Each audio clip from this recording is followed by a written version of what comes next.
Good morning ka-coffee, Luzon, Visayas at Mindanao. Ayan, kumusta po kayo? So nandito pa rin po tayo sa North Cotabato, no? At may good news ako sa inyo. Actually, hindi ito good news dahil nanggaling ito sa kasamaan, pero in a way good news pa rin po ito patungkol dito sa investigasyon ng flood control. Dahil kahapon po ay nagkaroon po ng press conference ang grupo po ni Secretary Vince Dizon at unti-unti na pong umuusad itong mga kaso laban sa mga kontraktor na magnanakaw, mandaraya, at ang penalty, naku, napakalaki ka-coffee. Sa Diskaya lang ha, papalo po ng 300 billion pesos dahil po sa pandaraya sa bidding. Kasi alam mo ang ginagawa ng mga Diskaya dyan, di ba?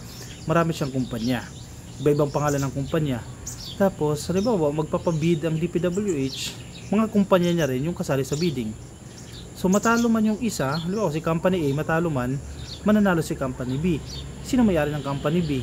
Mga Diskaya din, di ba? So malinaw na pandaraya yan. Kaya yung Philippine Competition Commission nagsampa na rin po ng kaso. Hindi lang yung mga Diskaya ha, kasama pa po yung 5 na iba pang contractors sinampahan na po ng kaso. Ano yung good news na sinasabi ko sa inyo? Sa loob lamang po ng 3 months lang ka-coffee, in just 90 days, magkakaroon na po agad ng resulta. Magkakaroon na po kaagad ng desisyon dito sa kasong isinampa laban dito sa mga kontraktor.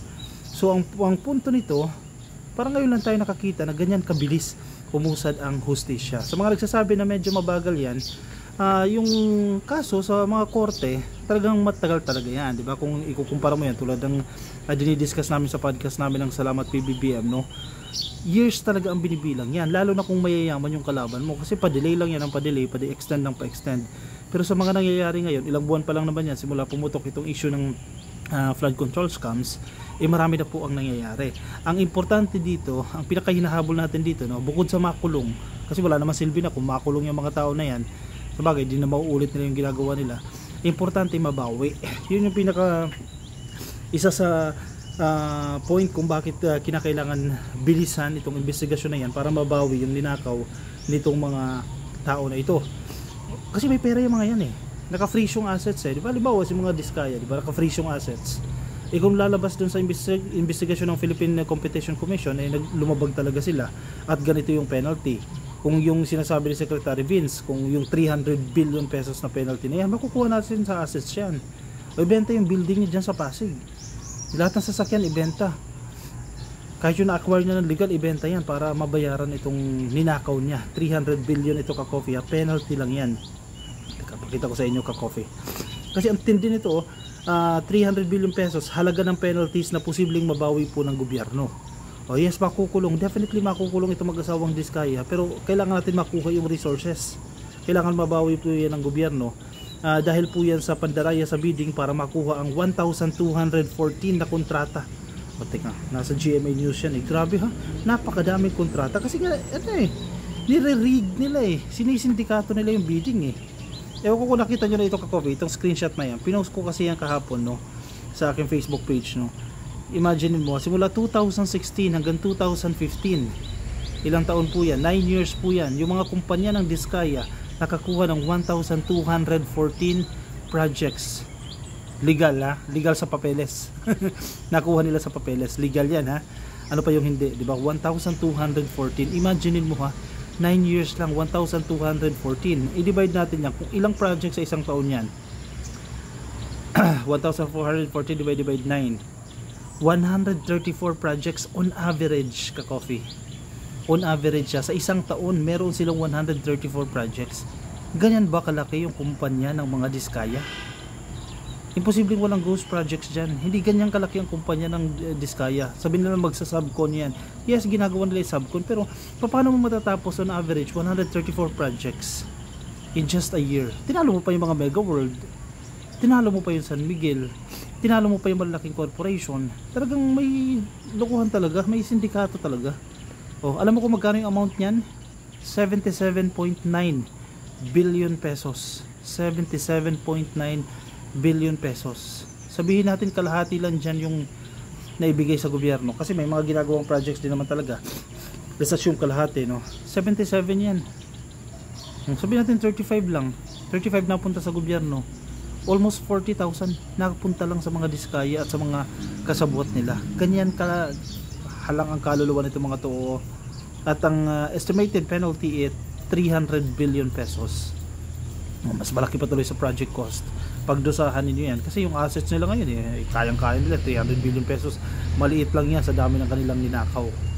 Hahabulin kayo ng gobyerno. In fairness naman, nakikita natin yung political will ng gobyerno na to. Kailangan yung managot. Kailangan may managot dyan. Hindi pwedeng wala, di ba? 1,240 na kontrata. Imagine mo 2016 to 2025. At isa pa nakapagtataka ka, Coffee, ha?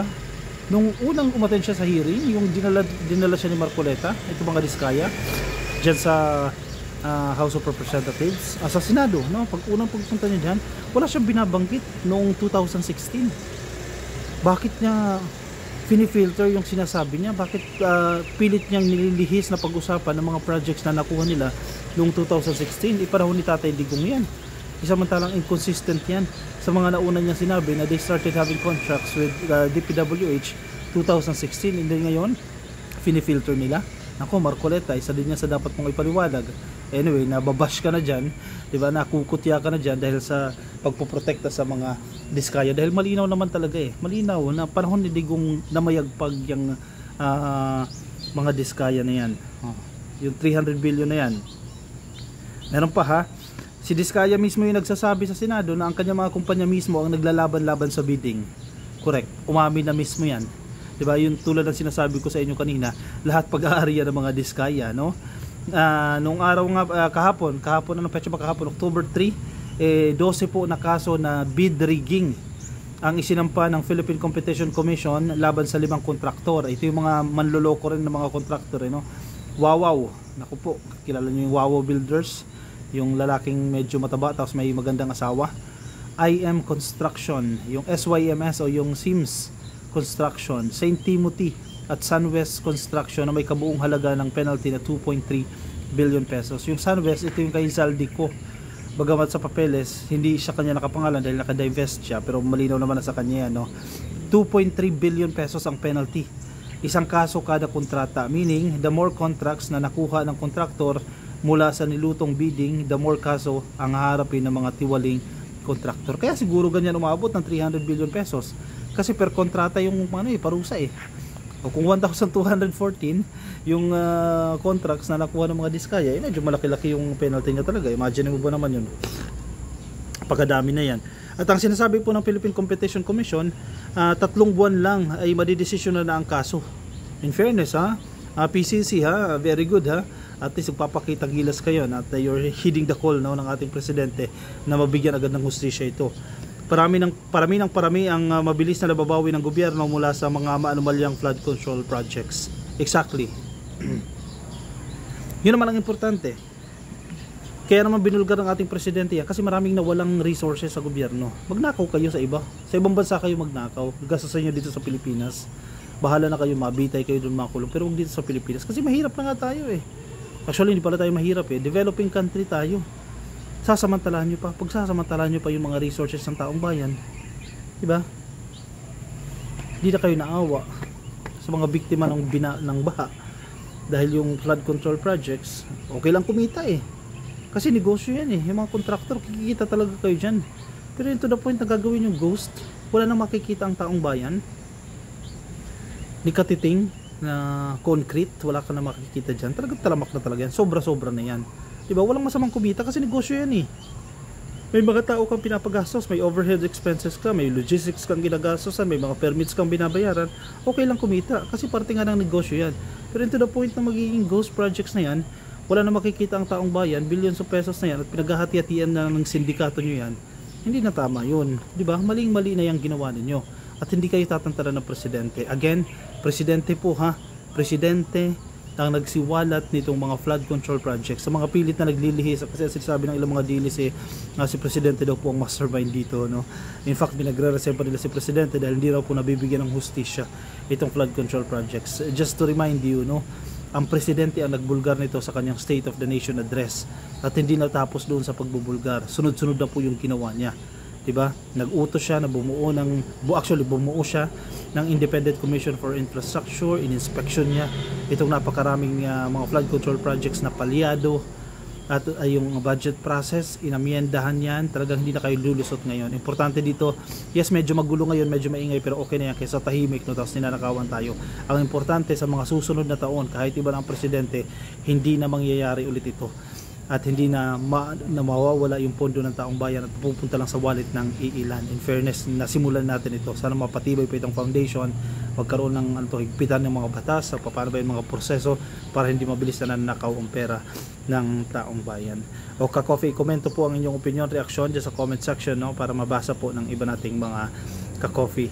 Ay, gusto ko lang pasalamatan ka-coffee yung mga kaibigan natin dito sa NIA, National Irrigation Administration, ka-coffee, no, Region 12. Maraming salamat po ha. At sa mga taga Region 12, nako na very accommodating ang mga tao dito, no, sa iba't ibang parte po ng Region 12, yung Soc-Sargen na sinasabi natin. Maraming salamat po sa inyong mainit na pagtanggap po sa aming grupo. At invite ko rin po kayo ha, may TV program po kami, ang Patubig sa Bagong Pilipinas. Sa October 11 po yung bagong episode, kasi every other Saturday po yan, no, 4:30 po ng hapon, Patubig sa Bagong Pilipinas. Pinupuntahan natin dito yung mga patubig ng gobyerno sa iba't ibang parte po ng Pilipinas ha. Kaya iniikot natin ang Pilipinas, no, at tinitingnan natin kung paano ito nakatutulong sa ating mga magsasaka. Yan ha, Patubig sa Bagong Pilipinas. Pwede nyo rin po i-search sa Facebook and sa YouTube, no. 4:30 PM sa October 11 yung ating bagong episode. Yung mga sa Facebook, baka di pa po kayo naka-like and follow, please like and follow, YouTube subscribe, TikTok subscribe, at magkita-kita tayo ka-coffee sa akin susunod na videos. Paalam po sa inyo, bye-bye.